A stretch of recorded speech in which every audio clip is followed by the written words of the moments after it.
This is the book of John, chapter 7, verse 24. Judge not according to the appearance, but judge righteous judgment. The book of John, chapter 8, verse 15. Ye judge after the flesh, I judge no man. And yet if I judge, my judgment is true, for I am not alone, but I and the Father that sent me.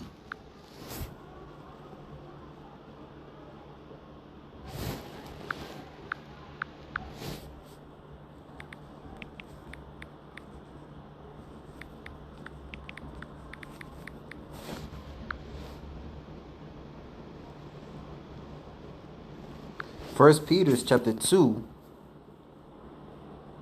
verse 21. I'm sorry, let me start at verse 20. For what glory is it, if when ye be buffeted for your faults, ye shall take it patiently? But if when ye do well and suffer for it, ye take it patiently, this is acceptable of God. For even hereunto were ye called, because Yahushua have suffered for us, leaving us an example that ye should follow his steps, who did not sin, neither was guile found in his mouth, who when he was reviled not again, when he suffered he threatened not, but committed himself to him that judgeth righteously.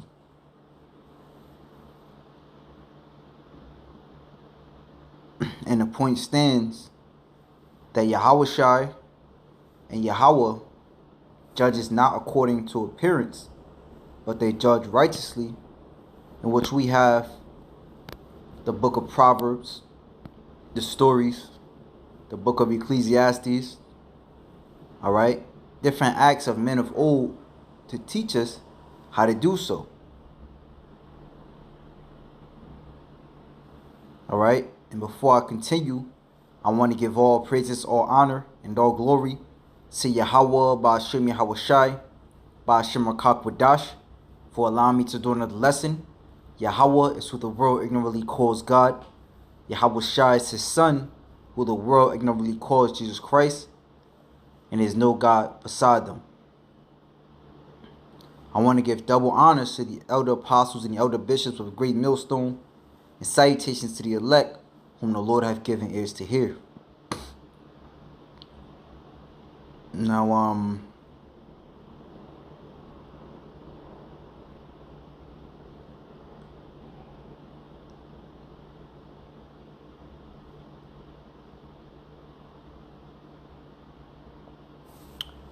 yeah, the point stands as far as when we judge or how we should judge. All right, and we have various precepts as well as examples today. You know, you got the guy Sakari, and him, you know, using his his argument of the Apostle Har is going down, and he's jealous of the Bishop Nathaniel because he's growing and the apostles not understanding that though he's growing in number, he's losing in the faith. All right, there's countless things he brings out that he goes off on. All right, and according to the gospel of Yahushua, what did Yahushua say? Let me grab that one. This is the book of Matthew, chapter 13, and verse 12. Let me start at verse 11. He answered and said unto them, let me start at 10, Salakia. And the disciples came and said unto him, why speakest thou unto them in parables?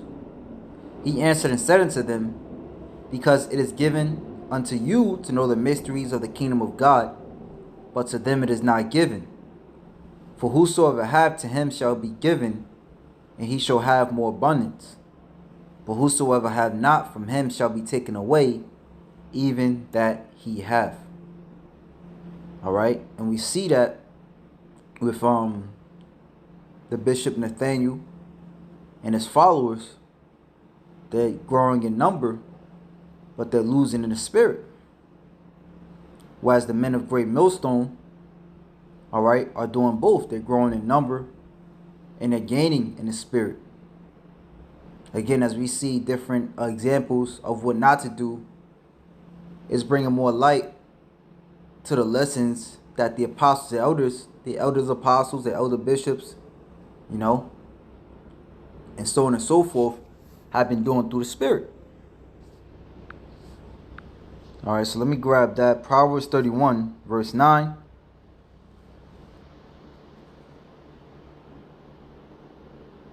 Open thy mouth, judge righteously, and plead the cause of the poor and needy.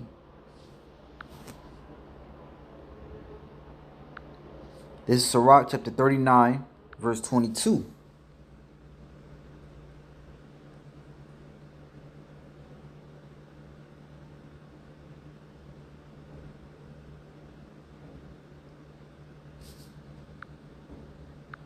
Salakia.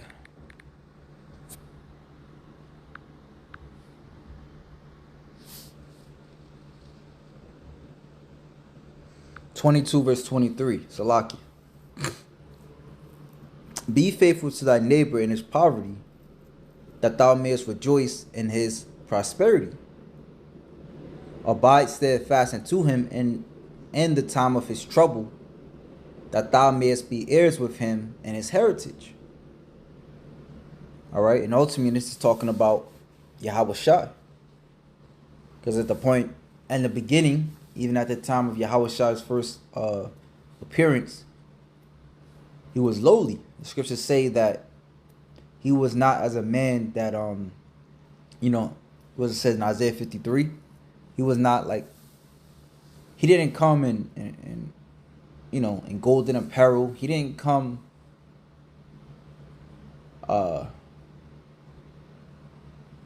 a man who was prosperous. So to the carnal man, why should they serve him? Even his forerunner, John the Baptist, like Yahweh Shah said, what expect you to see? Read, pretty much Yahweh Shai was reproving the people that John also wasn't he didn't come in gay clothing. Let me grab that precept.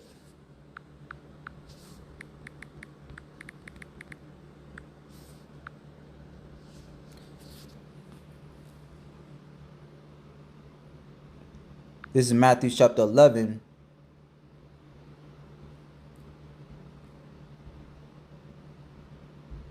Verse 1. And it came to pass when Yahweh Shah had made an end of commanding his 12 disciples, he departed thence to come and to preach in their cities. Now when John had heard in the prison the works of Hamashiach, he sent 2 of his disciples, and said unto him, Art thou he that should come, or do we look for another? Yahweh Shah answered and said unto them, Go and shew John again those things which ye do hear and see. Right? The miracles that Yahweh Shai was performing. The blind receive their sight, the lame walk, the lepers are cleansed, the deaf hear, the dead are raised up, and the poor have the gospel preached to them. So in other words, Yahweh Shai said, you be the judge. And blessed is he whosoever should not be offended in me. And as they departed, Yahweh Shah began to say unto the multitudes concerning John, What went ye out into the wilderness to see? A reed shaken with the wind. But what went ye out for to see? A man clothed in soft raiment? Behold, they that wear soft clothing are in kings' houses. But what went ye out for to see? A prophet? Yea, I say unto you, and more than a prophet. So Yahweh Shai, as well as John the Baptist, represented poor men in the flesh. Nevertheless, they had the words, they had the heavenly words.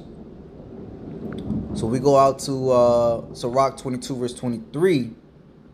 Be faithful to thy neighbor in his poverty, that thou mayest rejoice in his prosperity. Abide steadfast unto him in the time of his trouble, that thou mayest be heir with him in his heritage. And it's appointed to the elect to do so, as the elect would follow the footsteps of Yahushua in all aspects. You know, they would judge righteously. They would judge not according to appearance, as most of the world would. For a mean estate is not always to be contemned, nor the rich that is foolish to be had in admiration. Let me see some real quick.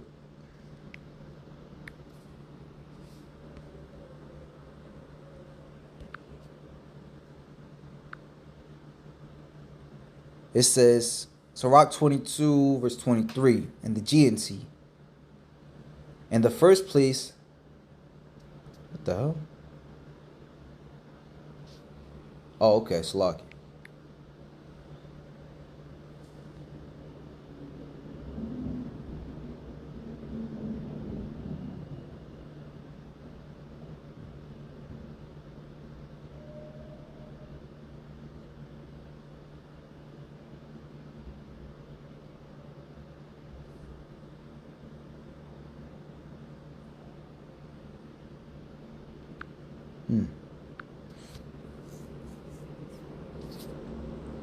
All right, so now let's jump to Sirach.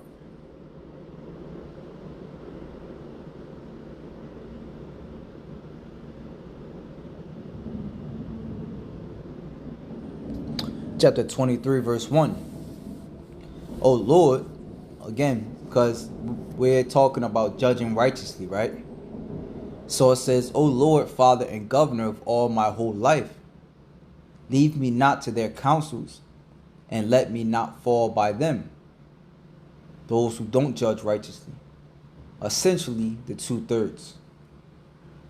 Who will set scourges over my thoughts, and the discipline of wisdom over my heart, that they may spare me not, for my ignorances, and it pass not by my sins.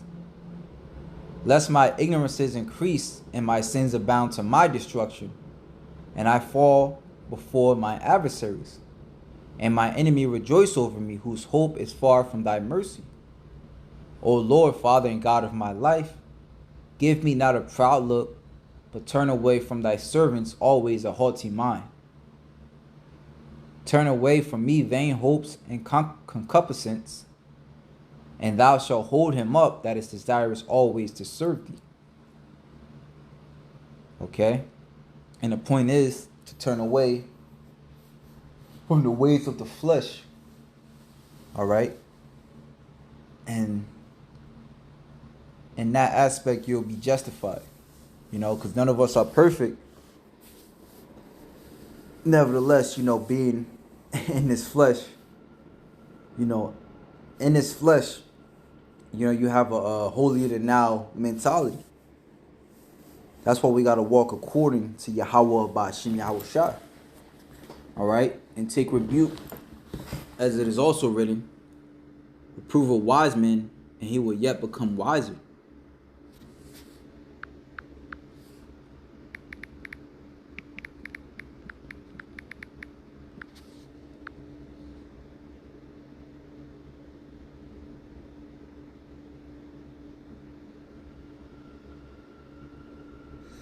This is a good one.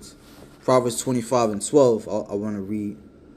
As an earring of gold and an ornament of fine gold, so is a wise reprover unto an obedient ear.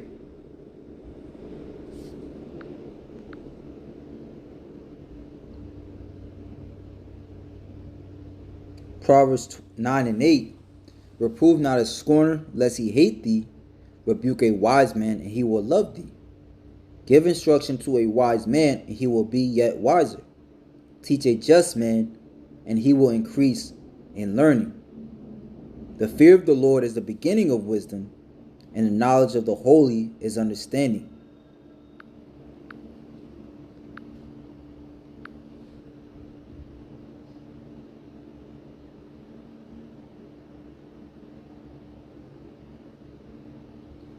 So let me read on.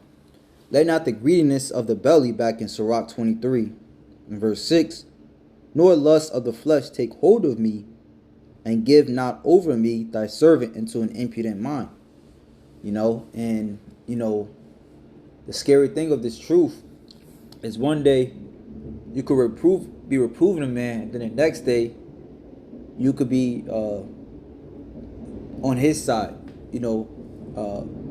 backing him up, defending him.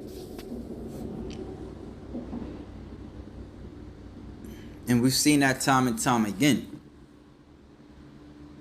Right? So to judge righteously, first and foremost, you got to look within. All right? Therefore, you can be clean enough to judge. All right? And you fall not into essentially the trap that you have set. The judgment that you have set. It says, "Hear, O ye children, the discipline of the mouth. He that keepeth it shall never be taken in his lips. The sinner shall be left in his foolishness. Both the evil speaker and the proud shall fall thereby." Right? So if that, Lord willing, you are edified, shalom to the elect.